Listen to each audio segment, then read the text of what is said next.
Hi everybody, Miss Rachel from Farmingdale Public Library here, and today I'm going to show you how to make a better paper airplane. Now this isn't just any paper airplane, this is a turbo paper airplane. So this plane will launch with more force, and because it has more force and more momentum behind it, it'll go a lot farther and land a lot harder than your traditional airplane. So do be careful with this plane. Don't launch it at any humans or animals. You don't want to hurt anybody with this, but this makes for a really cool glider.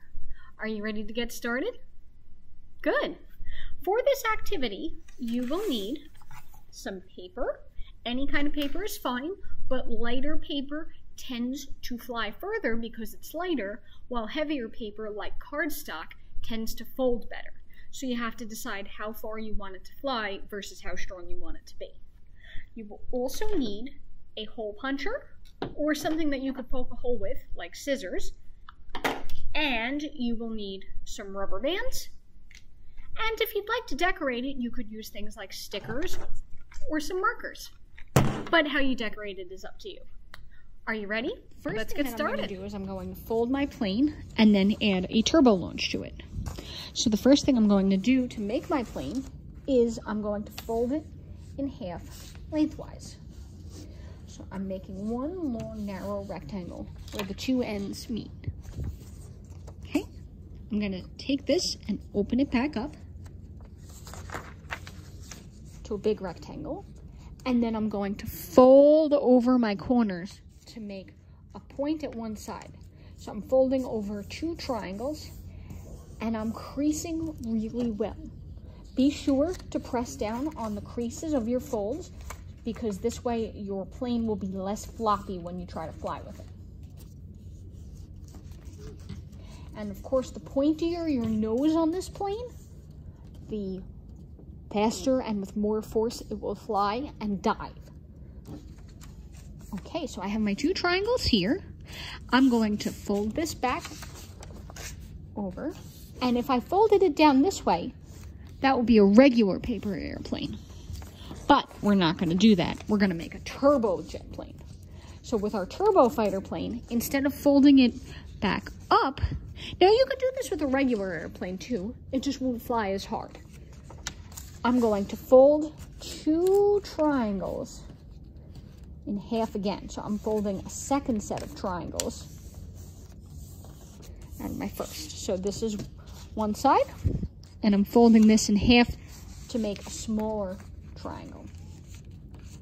And again, I'm creasing it really well so that my nose is really pointy, because if we're making a fighter jet or a dive bomb plane, we want it to go far.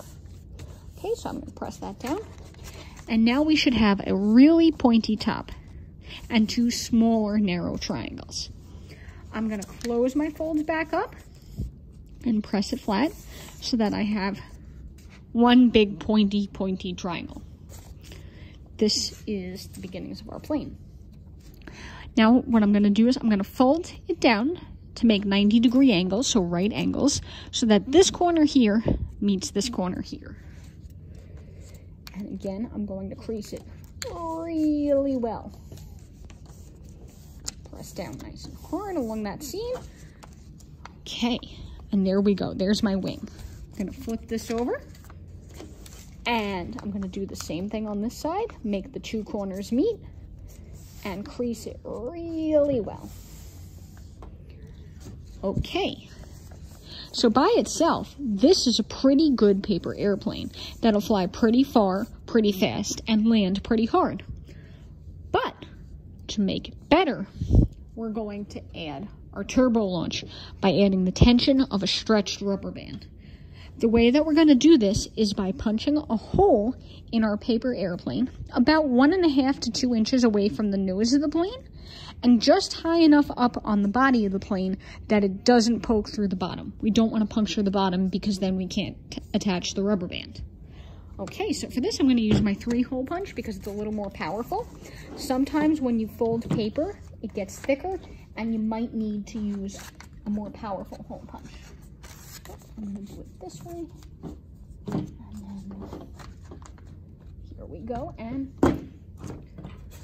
Bam. Okay, so as you can see, I have a hole now in the nose of my plane, or not in the nose, but close to the nose, and it doesn't poke through the bottom. That's very important. You don't want to puncture the bottom because then your plane won't fly right.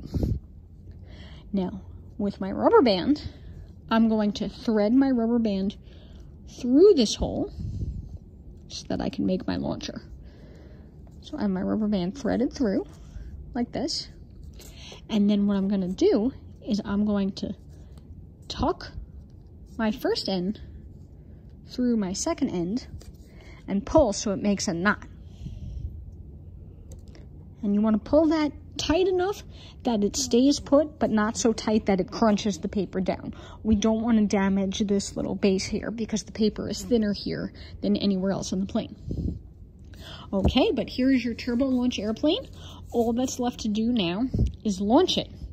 You launch it by putting it over your thumb, pulling back, and letting go of both at the same time. You don't want to fly your plane into your thumb or hit yourself with the rubber band. So let's give it a try. Okay, everybody, are we ready to launch?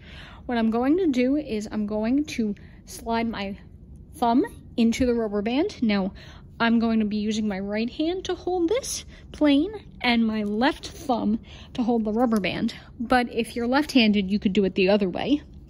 And what I'm going to do is I'm going to pull back with the plane so that the rubber band stretches out. Now be careful that you don't aim this at your thumb. You don't want to hit your thumb with this. And when you launch, you want to let go of both at the same time. It should take off and then go and dive bomb at the end, like a fighter jet. So are you ready? Let's get ready to launch in 5, 4, 3, 2, 1. Wowee! And that would have kept going if not for the wall. That's a pretty powerful plane.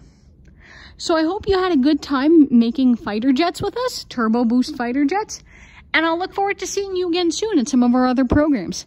Have a great day, everybody. Bye-bye.